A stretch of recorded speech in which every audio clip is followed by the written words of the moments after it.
नमस्कार, मैं राकेश परमार और आप देख रहे हैं महत्वपूर्ण मुद्दा।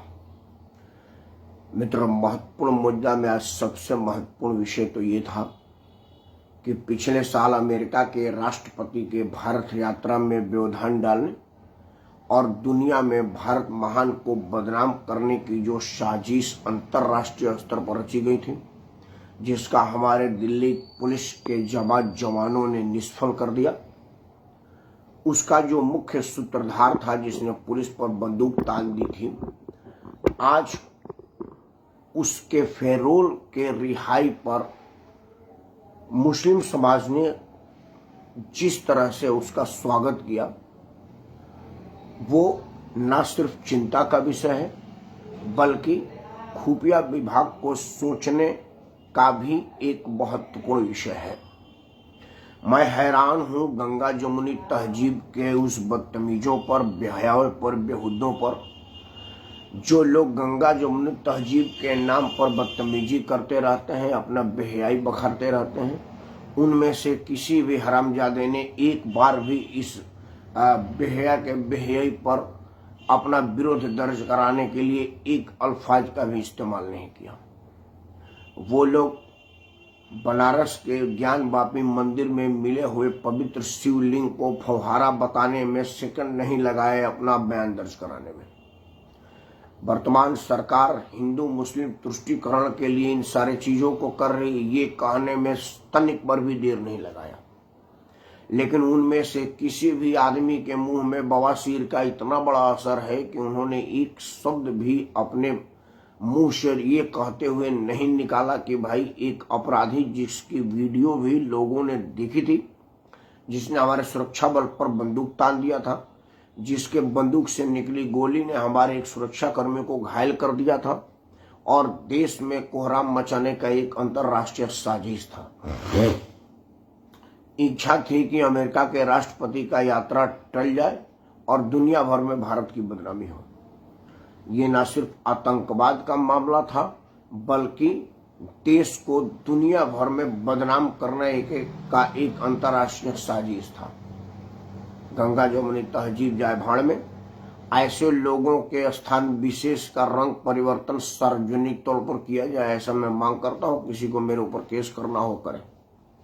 मैं ऐसे बदतमीजों को खुद जूता मार करके जेल जाने को तैयार हूं, क्योंकि जिन लोगों को हमारे देश की अस्मिता, आन बान, शान और प्रतिष्ठा का सम्मान नहीं है, वो हमारे लिए बिल्कुल बेहद बदतमीज और बेवकूफ है। मित्रों, आमतौर पर मैं बहुत शालीन शब्दों का इस्तेमाल करता हूं। जो लोग मेरे को देखते हैं वो बड़ा आश्चर्यचकित होंगे कि राकेश परमार जैसा शांतचित्त वाला आदमी इतनी उग्र और गाली गलौज पर क्यों आया है।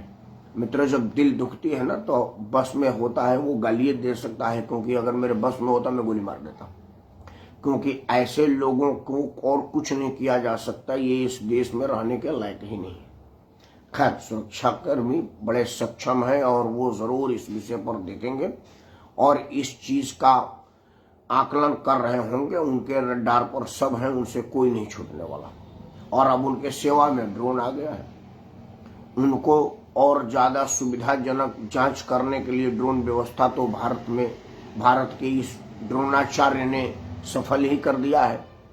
महाभारत काल में द्रोणाचार्य थे जिन्होंने युद्ध कला और युद्ध कौशल से कौरव पांडव दोनों को सुसज्जित किया था और उनको इस बात की ट्रेनिंग दी थी।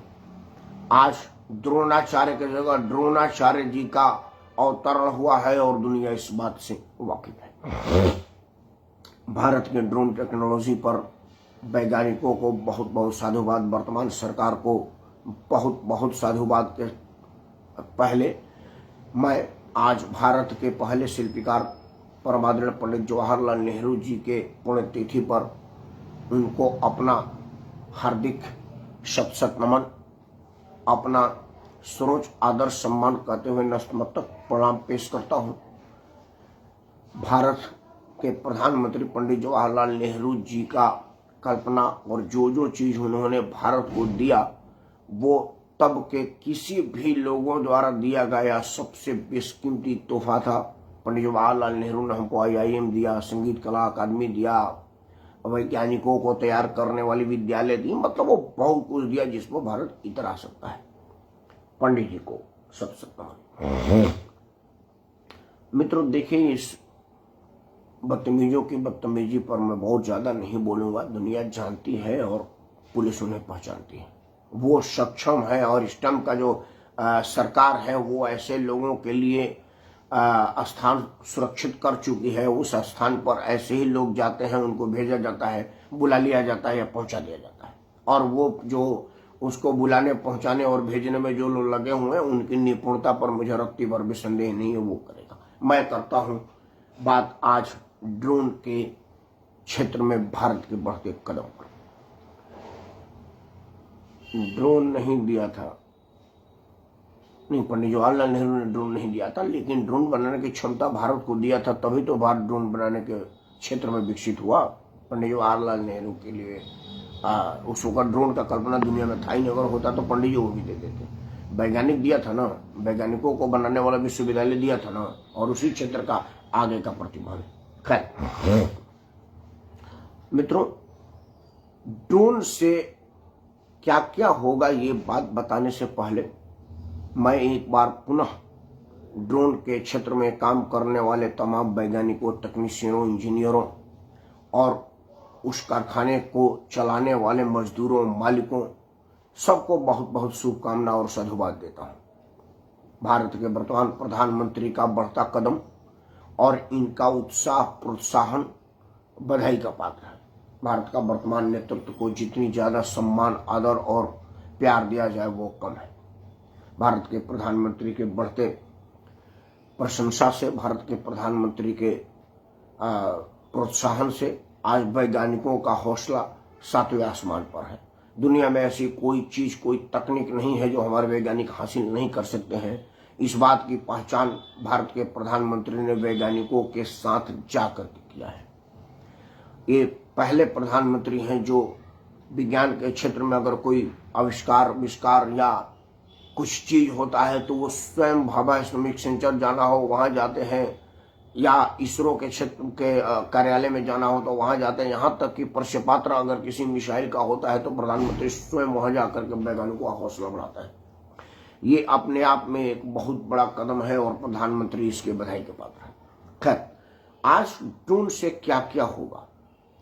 रुद्रप्रताप सिंह रघुवंशी ने लिखा है कि भोजपुरी की एक कहावत है कि आटा लपेट कर भंडारी बनना हमारे ड्रोन चार्य जी की वही है। नहीं, गलत बोल रहे हैं। आटा लपेट के भंडारी नहीं है, बने हैं हमारे द्रोणाचार्य जी। भारत के प्रधानमंत्री आदरणीय नरेंद्र मोदी जी का प्रोत्साहन उस काम में और तीव्रता लाया हुआ है। जो स्थिरता होती, जो धीरे होता है, जो उस काम में थोड़ा सा गो स्लो होता, उन सब व्यवधानों को हटा देने का काम भारत के प्रधानमंत्री ने किया है। ये भारत के प्रधानमंत्री के बूते की बात है कि चीन के बॉर्डर पर सड़क निर्माण निर्बाध रूप से चला और पूर्ण भी हुआ। ये भारत के प्रधानमंत्री के कौशल, भारत के प्रधानमंत्री की राजनीतिक क्षमता और भारत के प्रति उनके प्यार को दर्शाता है। 1952 से लेकर आज तक चीनी सीमा पर सड़क निर्माण के विषय में सोचा नहीं जाता था।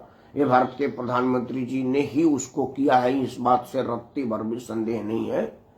भारत के इसके पहले वाले प्रधानमंत्री आदरणीय मनमोहन सिंह साहब ने अपने आधिकारिक बयान में कहा है कि चीन के भावनाओं को देखते हुए अरुणाचल प्रदेश के सीमावर्ती क्षेत्रों में सड़क निर्माण का काम नहीं हो सकता, क्योंकि इससे चीन नाराज हो जाता है।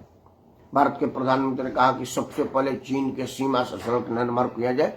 बलिया और दिल्ली के सड़कों का निर्माण थोड़े दिन के लिए रुका जा सकता है, ये कोई बहुत महत्वपूर्ण नहीं है जितना महत्वपूर्ण चीनी सीमा का सड़क बनाना है। वो भारत के प्रधानमंत्री की नेतृत्व क्षमता का बात है। एनीवे, आते हैं ड्रोन पर। मित्रों, ड्रोन टेक्नोलॉजी से क्या क्या होगा वो पर आप छोटी बातें देख लीजिए। आजकल शादी ब्याह में वीडियो की शूटिंग आप ड्रोन से देख रहे होंगे। अब ड्रोन टेक्नोलॉजी को देखने के लिए आपको दूर कहीं जाने की जरूरत नहीं है। आज छोटे मोटे समारोहों में, राजनीतिक दल के जलसों में ड्रोन कैमरा अब दिख रहा है। एक आदमी मोबाइल में फोटो देखता रहता है और ऊपर से ड्रोन उड़ता रहता है और भीड़ की शूट करता रहता है।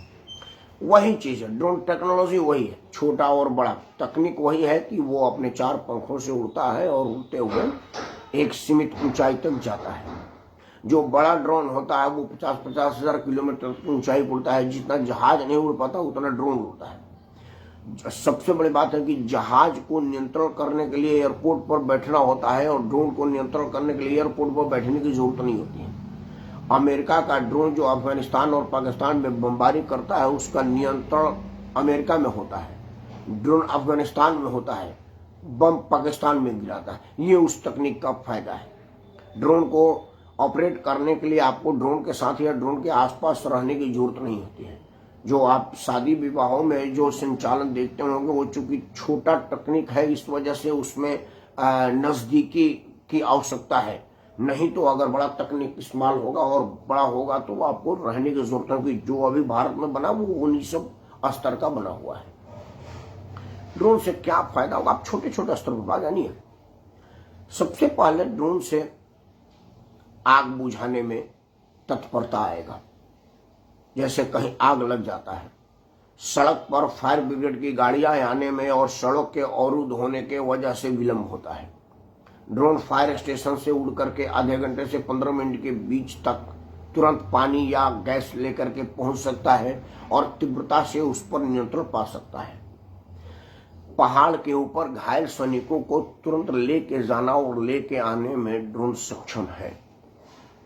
पहाड़ के ऊपर रसद पहुंचाने के लिए ड्रोन बहुत ज्यादा कारगर होगा। हमारे सेनाओं को ऊपर जाने आने में जो समय लगेगा उससे बहुत कम, आधा घंटा में सैनिकों सामान, साजो सामान, भोजन और असाला लेकर के पहुंच सकता है।